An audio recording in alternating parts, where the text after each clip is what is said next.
Hello, I'm Alma Angeles and you're watching Eagle News International. On tonight's program,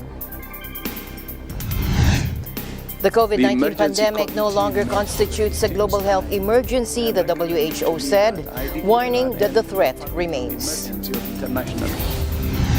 The United Nations warned that the Sudan conflict could cause hunger and malnutrition for millions of people there in the coming months. As of the 25th of April. To the war in Ukraine, why a mercenary group Wagner is threatening to quit fighting. And aftershocks are shaking Japan a day after a powerful earthquake left at least one person dead.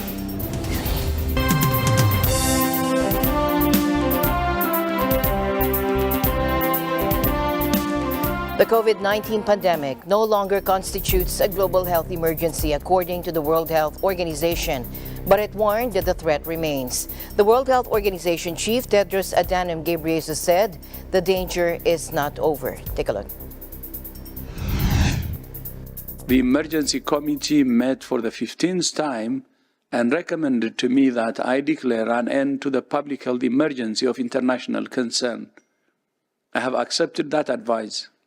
It's therefore with great hope that I declare COVID-19 over as a global health emergency. However, that does not mean COVID-19 is over as a global health threat. Last week, COVID-19 claimed life every 3 minutes. And that's just the deaths we know about. This virus is here to stay. It's still killing. And it's still changing. The risk remains of new variants emerging that cause new surges in cases and deaths. The worst thing any country could do now is to use this news as a reason to let down its guard, to dismantle the systems it has built, or to send the message to its people that COVID-19 is nothing to worry about. What this news means is that it's time for countries to transition from emergency mode to managing COVID-19 alongside other infectious diseases. Why now? Firstly, because the main criteria for such a transition are now met. It is true that the virus continues to circulate in every country and that the pandemic is not over. However, the situation has markedly improved, with less mortality and an increased immunity against the virus, immunity which is vaccine-induced or naturally induced, and a better access to diagnostics, vaccines, and treatment. The battle is not over. We still have weaknesses, and those weaknesses that we still have in our system will be exposed by this virus or another virus, and it needs to be fixed. Our ability to prepare, the equity in our systems, our ability to innovate, the strength of our health systems, and not just the strength of our public health emergency response systems, but the inherent strength of our health systems. Dr. Tedros mentioned our EPI and immunisation programmes have been weakened. Access to cancer therapy has been weakened. Many other parts of our health system have been threatened and have been made vulnerable, even more vulnerable by COVID. COVID has ended as an emergency from a global perspective. But COVID is still an emergency for a family who have a loved one who contracts COVID today and needs to go to hospital. That is still an emergency. That's an emergency for a family. It's an emergency for a community.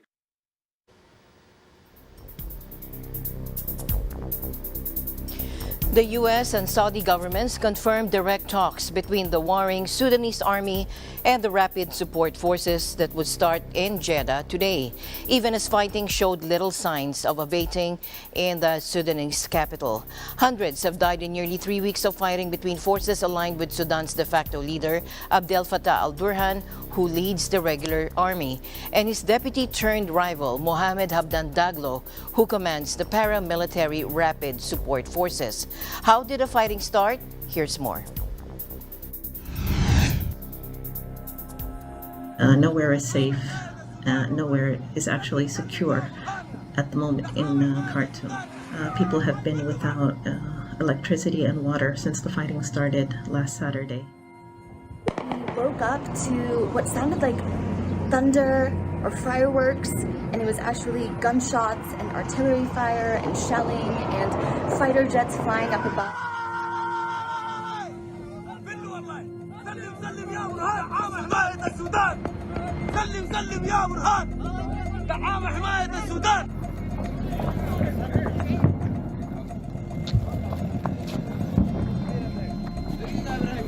أجيب.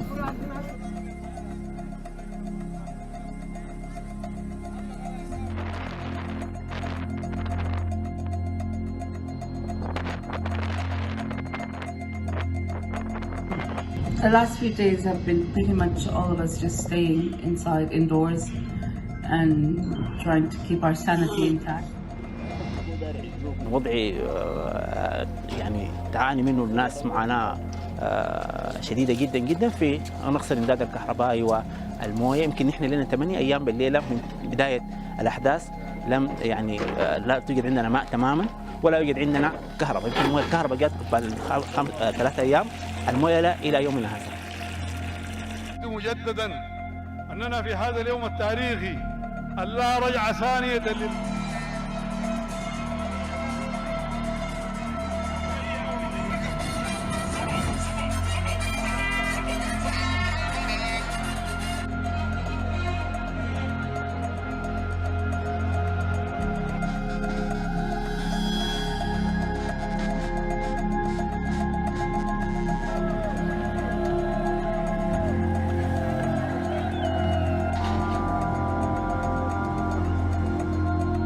الوضع في السودان أصبح مهدد، الأمن مهدد، الاستقرار مهدد، السلم الاجتماعي مهدد، الاقتصاد، كل مناحي الحياة أصبحت مهددة. مسؤوليتنا في القوات المسلحة هي مسؤولية وطنية تحمي وحدة وسلامة وأمن البلاد.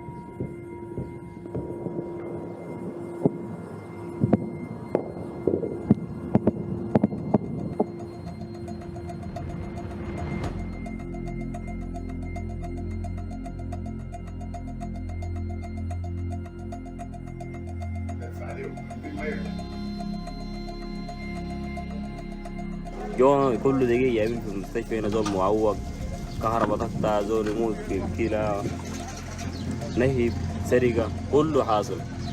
يعني البلد دي في حالة تفلت شديد.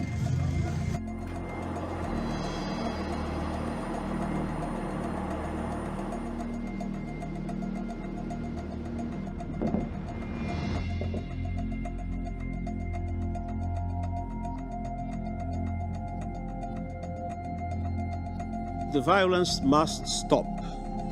It risks a catastrophic conflagration within Sudan that could engulf the whole region and beyond. Meanwhile, the Philippines Department of Migrant Workers assured that overseas Filipino workers from strife-torn Sudan will be prioritized and given needed assistance in case they decide to work outside the country again. Let's listen in. So merong isa na nagsabi na meron siyang prospect sa Djibouti. Merong isa sa Dubai, but both were told, come home first and we will definitely facilitate the processing. Kami ni Yusek Bernard will definitely facilitate the processing of their clearances and documents so they could travel back to their alternative work or newly found work dahil nga sa may kaguluhan pa dito sa Sudan. Bro, yung binabanggit mo na worker na nakahanap ng trabaho sa Djibouti, na-interview ko rin kahapon, nakausap ko siya, no? At sabi nga niya, meron na raw siyang kausap na employer at magandang araw yung offer sa kanya. Siya ay isang skilled worker, no? Ang sabi ko sa kanya, sige, magpahinga ka muna, no? Bisitahin mo muna yung mga pamilya mo dito. At pag okay ka na, tutulungan ka namin, bumalik ka sa opisina namin at kami magpa-process mismo ng OEC mo para papunta mo sa Djibouti.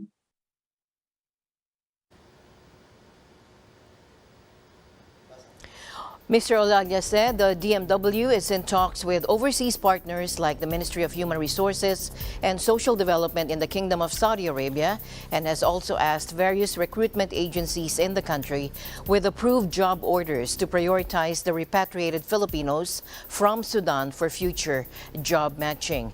Meanwhile, those who wish to stay in the country will be given the option if they want to work in a company or start a small business.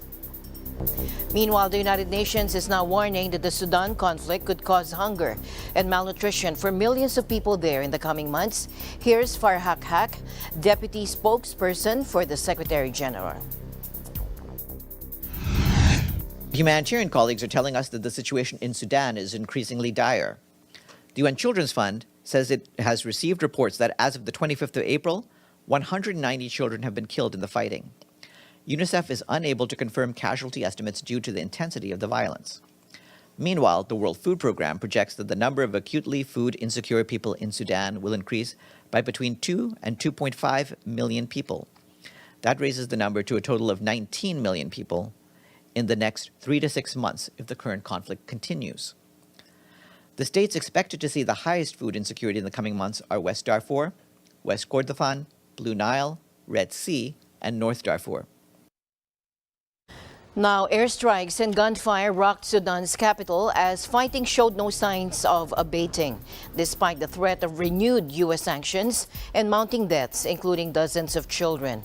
Witnesses reported continued airstrikes and explosions in various parts of Khartoum, including near the airport. The RSF has yet to respond following the announcement of a 7-day truce brokered by neighboring South Sudan and accepted by the army. But early Friday, the paramilitary group said it was extending by only 3 days a previous truce brokered under a U.S.-Saudi mediation. The conflict has killed about 700 people so far, most of them in Khartoum and the western Darfur region, according to the Armed Conflict Location and Event Data Project. Meanwhile, UNICEF spokesperson James Elder also warned that large numbers of children are dying in the Sudan conflict, pointing to reports indicating that 7 children were being killed or injured every hour. Take a look. From the start of fighting, 15th of April, until the 25th of April, let's call that 11 days, including those 2 days, the reports we have received are 190 children killed and 1,700 injured. Now, when you break that down over those 11 days, that means that every single hour you have 7 boys or girls have been killed or injured.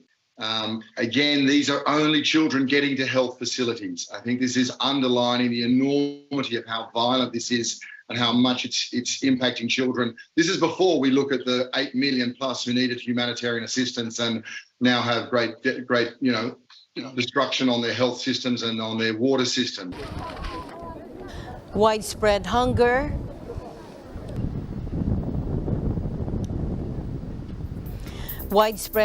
and child malnutrition are looming in northeast Nigeria as the lean season is set to begin next month. As the period between harvests, where people struggle to meet their food needs, draws closer, UNAID Coordination Office, OCHA, said that 4.3 million people in the conflict-affected states of Borno, Adamawa, and Yobe will likely face severe hunger between June and August. Almost 600,000 people could face emergency levels of food shortages. OCHA also says that an estimated 2 million children under 5 in the 3 states are at risk of wasting, the most immediate and life-threatening form of malnutrition. Humanitarians in northeast Nigeria require $1.3 billion to provide assistance this year, but have so far received just over 11% of that amount. And aftershock still shaking Japan a day after a powerful earthquake left at least 1 person dead. Take a look. Now, officials are still assessing the damage from the jolt that destroyed several buildings. The 6.5 magnitude quake hit the central Ishikawa region mid-afternoon on Friday. It struck at a depth of 12 kilometers or 7 miles. Around 55 aftershocks, some of them strong, had already occurred by Saturday morning. The agency warned that heavy rain could trigger landslides in the area. Japan's Disaster Management Agency said today at least 23 people had been injured. The country has strict construction regulations intended to ensure buildings can withstand strong quakes and routinely holds emergency drills to prepare for a major jolt. Japan is haunted by the memory of a massive 9.0 magnitude undersea quake off its northeast in March 2011, which triggered a tsunami that left around 18,500 people dead or missing. Meanwhile, Guatemalan authorities evacuated more than 1,000 people and closed a road as Central America's most active volcano erupted Thursday, spewing thick ash clouds over farms and towns not far from the capital city. Civil protection official Oscar Cosio said the number was likely to rise as a full accounting of the evacuees was carried out. Guatemala's Conrad Disaster Center said the volcano, named Fuego, Spanish for fire, was sending out pyroclastic flows, a high-temperature mix of gas, ash and rock fragments, which descend with great speed down the flanks of the volcanic complex. The ash column ejected by Fuego reached more than 6,000 meters or 19,000 feet above sea level. 13 emergency shelters had opened in 4 nearby towns, capable of providing refuge to 7,600 people. Authorities advised those living in areas at risk of the ash cloud to carefully follow any instruction from the authorities. They urge locals and tourists to avoid the restricted area of 7 kilometers around the volcano.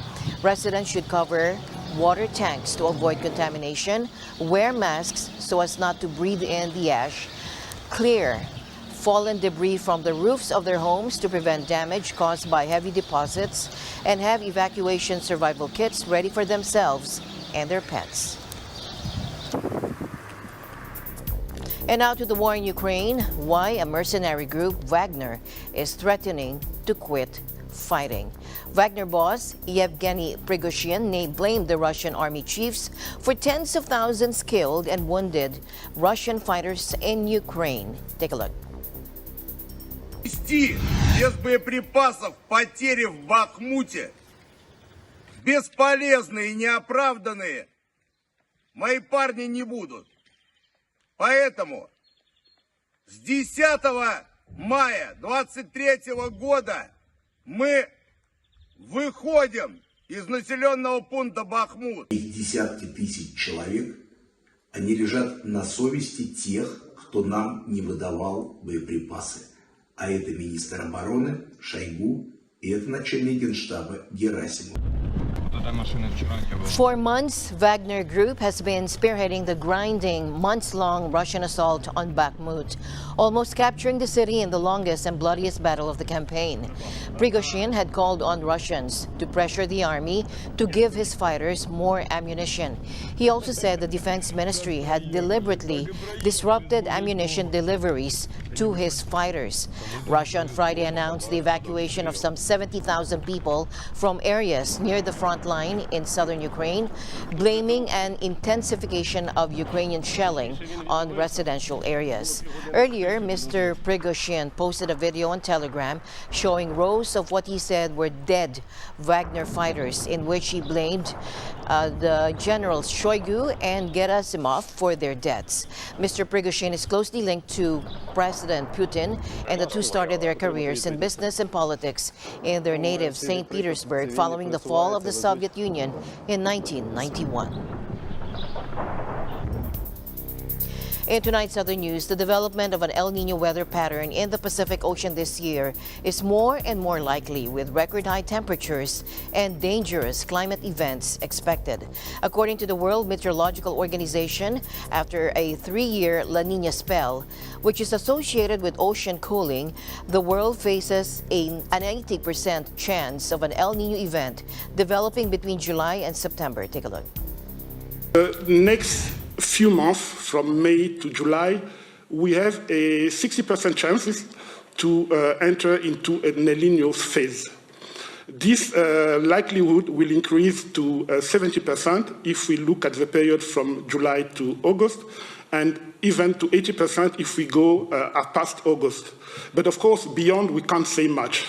That's where we are now. So, of course, this will change the weather and climate pattern worldwide. The warmest year was the 2016, according to our report. So we are expecting in the coming 2 years to have a serious increase in the global temperature. We just had the 8 warmest years on record, and 3 of those were La Nina years. So this just gives you an indication of the context, the climate context we're in. The state of the ocean is warming, and we are currently in a so-called neutral phase of the El Nino oscillation, whereby basically we left the state of the La Nina and we are moving toward a different state. Now, earlier, WMO Secretary General Peteri Talas insisted that the world should prepare for El Nino, which can trigger a new spike in global heating and extreme weather.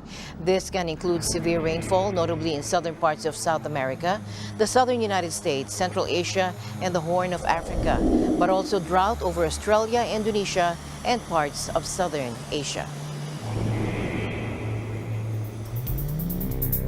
The Food and Agriculture Organization of the United Nations said the benchmark index of international food commodity prices rose in April for the first time in a year, amid increases in world quotations for sugar, meat, and rice. Take a look.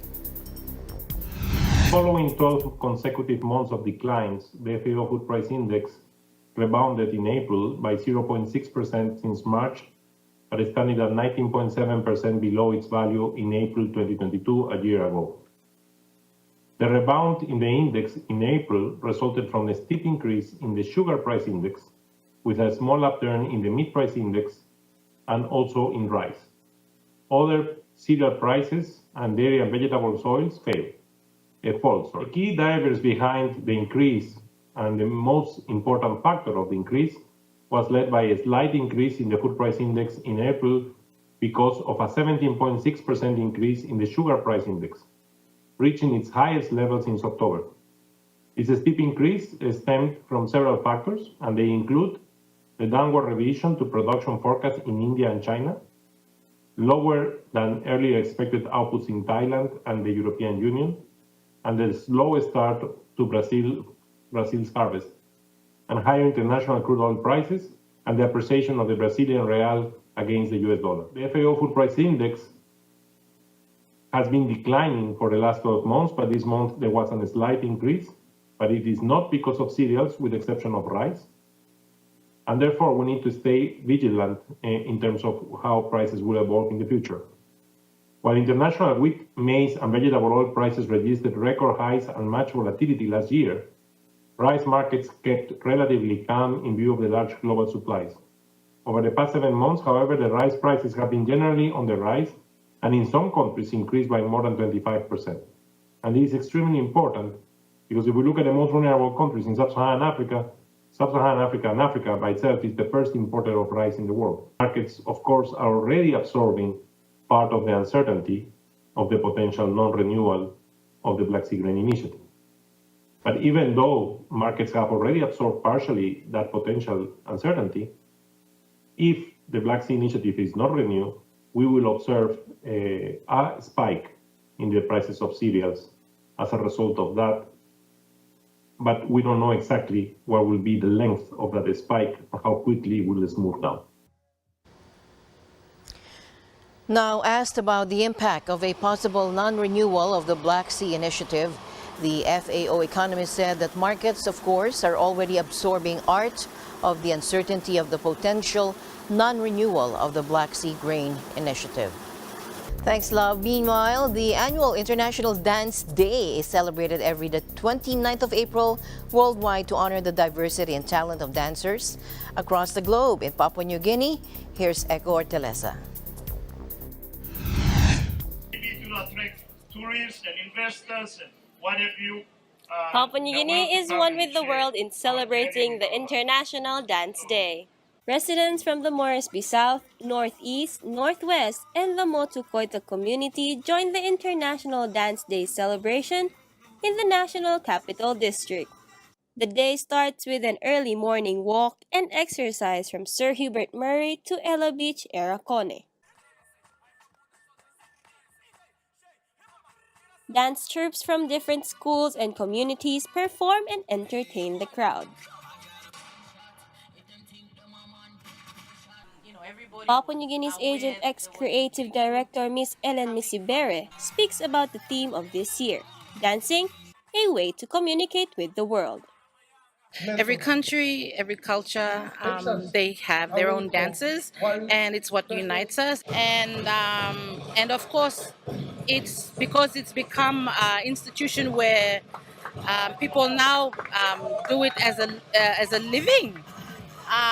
Therefore, it's important. It's like technology itself. You always have to advance yourself by, being versatile in what you do, but also being unique to yourself.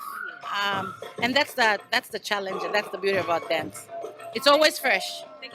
The National Capital District Commission Governor Poes Parko concludes the event by campaigning to the citizens to hone their talents. For me, I would like to see this platform be taken to another level. I want to see if all the schools can have a dance competition, whether it's traditional dancing or contemporary dancing or fusion of both traditional, contemporary, Kaikan style, hip hop or whatever you play.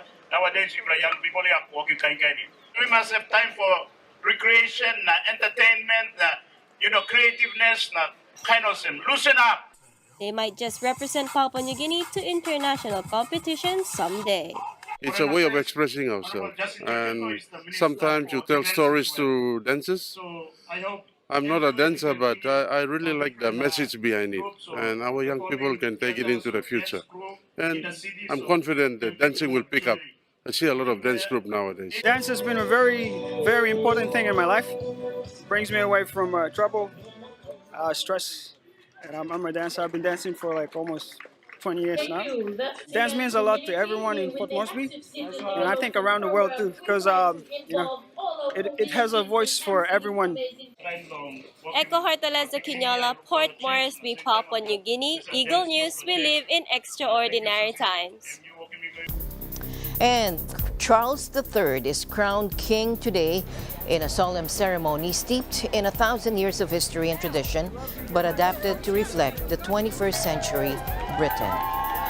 St. Edward's crown, a solid gold sacred symbol of the monarch's authority, used only once in their reign, will be placed or was placed on Charles' head at 1100 GMT to cries of God Save the King. Trumpet, fanfares, and ceremonial gun salutes blasted out across land and sea to mark the first coronation of a British monarch since 1953 and only the fifth since 1838. King Charles and his wife Camilla, crowned queen, returns to the Buckingham Palace in the rarely used horse-drawn Gold State coach past huge crowds before watching a ceremonial fly past from the balcony. The coronation was first of a king since 1937, only the second to be televised, and the first in color and streamed online, is the first confirmation of Charles' accession. Charles, 74, has been king since the death of his mother, Queen Elizabeth II, in September last year, after 7 decades as her heir apparent. Now, the coronation of King Charles III and his wife Camilla as queen today is the centerpiece of a weekend events to mark the occasion. What are the powers of the British monarchy? Let's find out more from Lav and Season. The crown is the oldest part of Britain's system of government, and the king has a number of constitutional powers. The day after a general election, the monarch invites the leader of the party that won a majority in the House of Commons to become prime minister and to form a government. The king is the confidant of the prime minister and meets with him every week. The king is bound to political neutrality in serious constitutional crisis, but he is allowed to go against the advice of ministers, which has never happened in modern times. The monarch opens the parliament every year. He reads out the government's program in a tradition-heavy state opening ceremony at Westminster. The king also formally dissolves parliament before each general election. All bills are subject to royal approval, and the monarch can veto a bill and prevent it from becoming law. The king has the power to appoint lords to sit in parliament solely on the advice of government ministers. He personally confers knighthoods. The king is supreme governor of the Church of England and has the power to appoint bishops and archbishops on the advice of a church commission. Finally, King Charles III is head of state of the United Kingdom and of 14 other member countries of the Commonwealth, of which he is also head of state. Reporting from London, United Kingdom, this is Love and Season, reminding you to stay alert, for we live in extraordinary times. As always, I'll end the day on a thoughtful note. Our ability to look back and smile at our past is proof that God's plan is to keep us moving forward. This has been Eagle News International. I'm Alma Angela. Stay alert, stay informed, because we live in extraordinary times.